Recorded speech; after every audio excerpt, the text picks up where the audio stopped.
G'day Couch Critics, it's Sogg and Brad here again, and this video we're going to be previewing round 3 of the A-League men's competition. We're going to dive in and try and predict who's going to come out on top or if there's going to be a draw. And obviously we'll probably get them all wrong, so please let us know how we're going to be wrong and who you're going to tip in the comments below.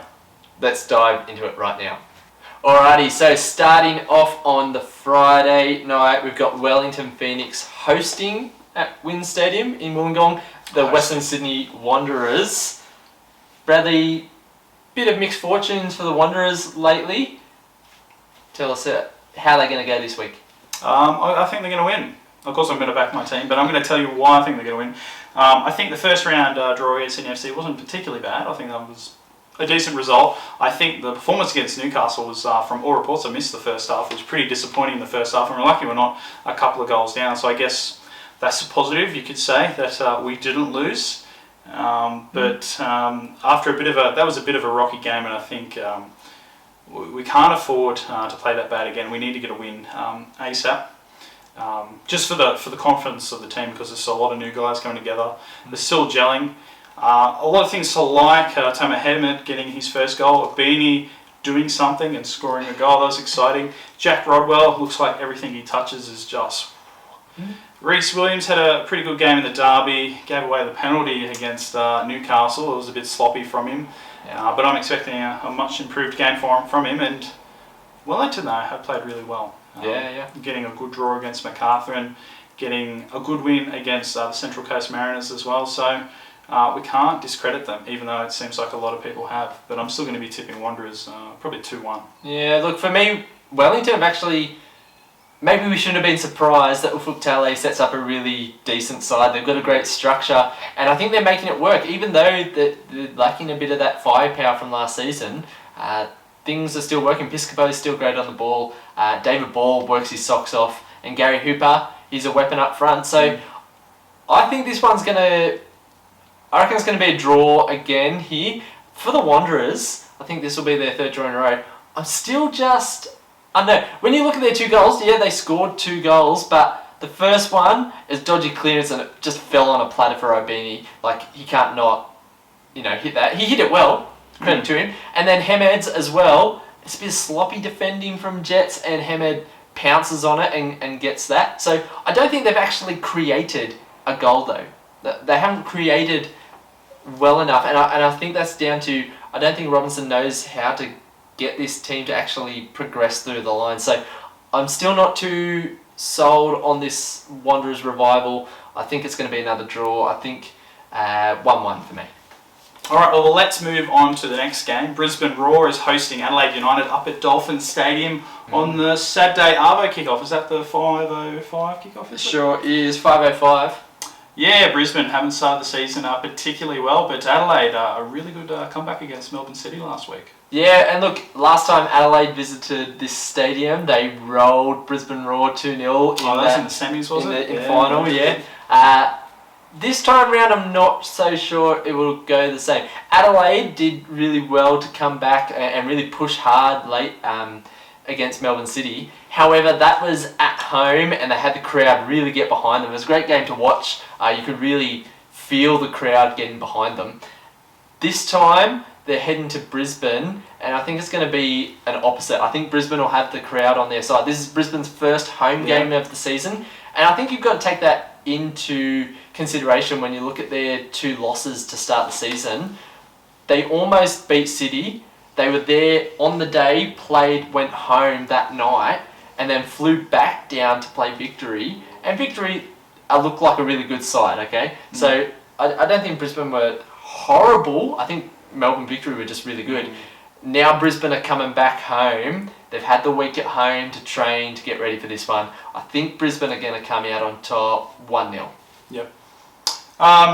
Well, I think Adelaide's going to continue their good start of the season. Probably get a 2-1 win here. I'm hoping for a good crowd up at Dolphin Stadium, considering this is their first game of the season, and they can have a full crowd, and I think it is a good time slot for the fans. Absolutely. I've just been really impressed with Adelaide United this season. I don't think I rated them particularly well at the start of the season, but the first game against Perth, I feel like they should have won by a lot. They should have won. They should have won by a lot of goals. They created a lot of chances. And that fight, come back from against Melbourne City, yeah, the equaliser was from a turnover, but still, full credit to them. They're a quality team to watch. They're very exciting. Yeah. I reckon, what did I say? 2-1. 2-1 Adelaide United. And I mean, there's big raps on Cassini Yengi. He started the season really well. In fact, I even... Yeah, you got good raps on him too on your video. In our last video, you can check that out. Maybe we'll put a link to it in the description. But he started really well, and he looks like he's ready to lead the line. So he could be a weapon. I just think away from home, it could be an issue for Adelaide this week. That takes us to Saturday night, the concurrent kickoffs. The first one we're going to look at is Sydney FC hosting Newcastle Jets at Netstrata Jubilee Stadium in Cogra. Bradley, there's been a bit of talk, the Sydney era is over. Is that going to continue this decline against the Jets? I'd love it, but probably not. No, I mean, we're 2 games in, and it's hard to really gauge where everything's going. Maybe after 6 or 7 rounds, I have a better idea about where it's going. But for Sydney FC, it is a bit of a concerning sight. You've lost Luke Bratton for the season now, and you haven't really been firing in front of goal. Adam Lafondra, I mean, I know you got Costa, Barbarouses and Bobo, they've been out. They're both out, but Adam Lafondra hasn't lacked goals since he's been playing for Sydney FC. Yeah, so, not a great start from them, but, I mean, with any champion team, any form team of the past couple of years, when people write them off, they love it. Because they come out there and prove it, saying, we're not done just yet. And for me, I think, Sydney FC will probably win this 2-0.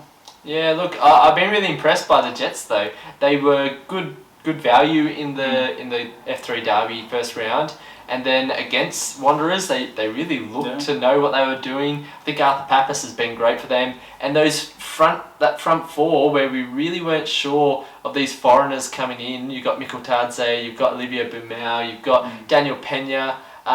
They've actually started firing. Like they look like they're ready to go, and so I think Sydney could be under a little bit of pressure here because the defence hasn't looked fantastic for Sydney FC, and you saw Macarthur kind of pull them apart a little bit. So I am a bit worried with all these injuries for Sydney FC, just how we'll get going. And Bratton is it's a monumental loss. Yeah. You can put Callum Neuenhoff in there, but he's not exactly the same kind of player. He doesn't have the confidence that Bratton does. And you can put Rattray and Caceres there, but they play completely different roles.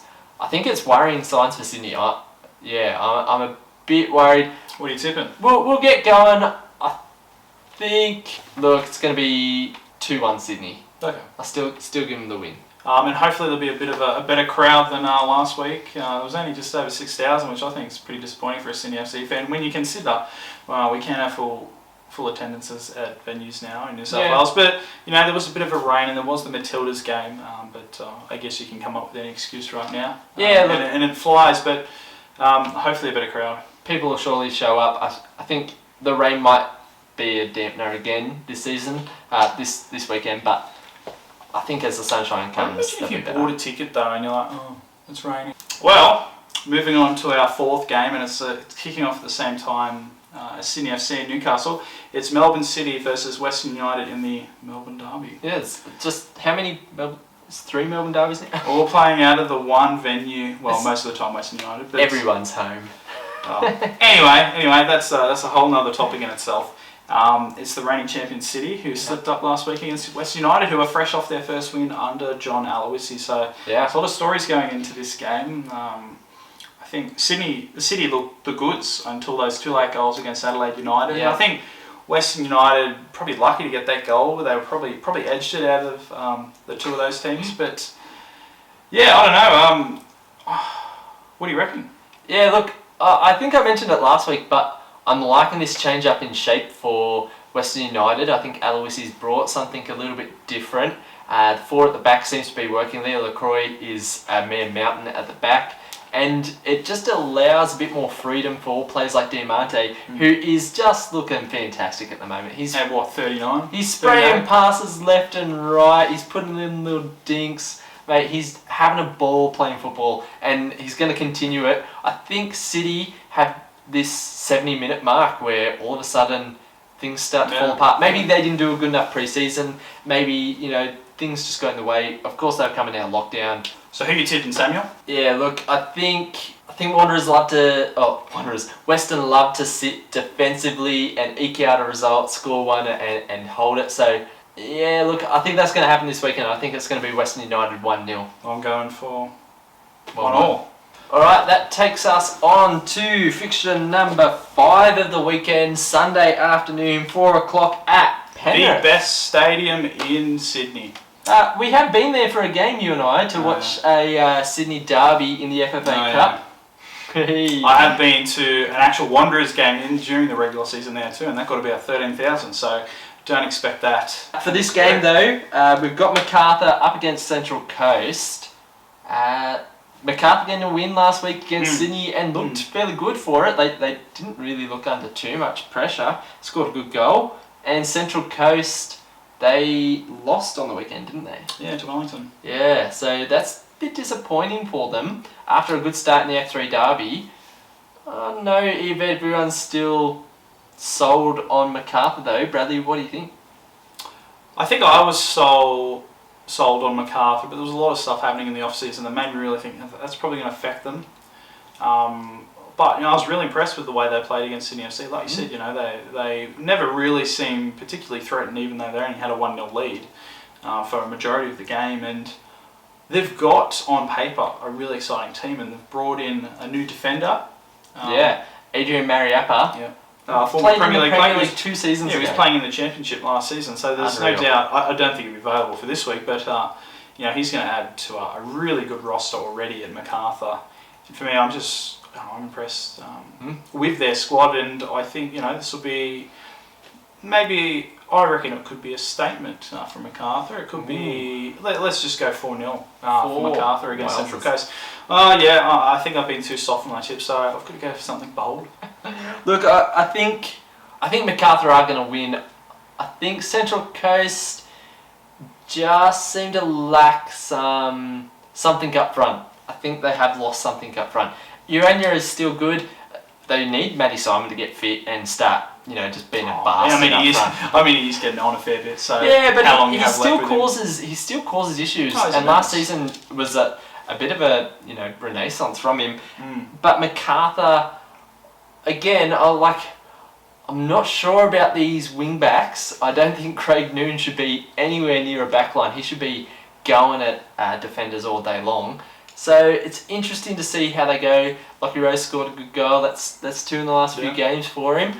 I think with De Villa and Da Silva and Noon, I think they've just got some magic up front. So I'm not going to go quite as big a statement, but I think it might be 2-0 to Macarthur. Right, what are we on to now? Melbourne Victory and Perth Glory at the aforementioned terrible time slot of 6:45 on a Sunday evening down at Amy Park. Yep, last game of the round. Maybe Daniel Sturridge, I reckon he only gets on for half an hour, if tops half an hour. I think he'd be very lucky to get half an hour considering how unfit he is. Yeah. He might get a run, 10 minutes to go. Yeah, at least they are kind of based in Melbourne now for a little bit. Yeah. So they're kind of making their way through there and they're not travelling as much. But Melbourne Victory are looking schmick-ass. It's solid defence and the attack is... when you can get Ben Falami looking good, because last season he didn't look that great. Marco Rojas actually came into a bit of a fall last weekend. I think if you can get these guys really firing, they're looking pretty unstoppable at the moment, and I think they're going to make easy work of Perth. I was a bit concerned. I don't know where Brendan O'Neill was last weekend for Perth, but he wasn't in the squad at all. No Sturridge either. They're their 2 kind of big players, and without them, I worry for them, because the young players, they give their all for sure, but I don't think they've got enough experience to beat a side like Victory under Popper. Yeah, I agree. Yep. I think it'll be Victory probably quite comfortably. 2-0. But even if it is a close one, I think they'll have the game quite under control for pretty much the whole thing. I don't know, there's not much to get excited about from Perth outside Daniel Sturridge, but we're talking about an unfit guy that will draw the crowds, but is he going to bring the results? No. Yeah. Yep. Yeah, no, like they're just playing great, and we all know the effect Tony Popovic can have on a team, transforming a team, and I think it'll probably 2-0, 3-0. Yeah, I think it might be 3-0 victory. Yeah. And we agreed on a result there, did we? Wowzers. I said 2 or 3-0, so I'll take it. Maybe I'll go 2-0 because you went 3-0. Sure. We both picked them. Maybe I'll go Perth. There you go. Anyway. Well, that wraps up our preview of this round of fixtures for the Hyundai. Not the Hyundai. Oh my gosh. Don't swear. Wrong car. It's the Isuzu Ute A-League men's competition.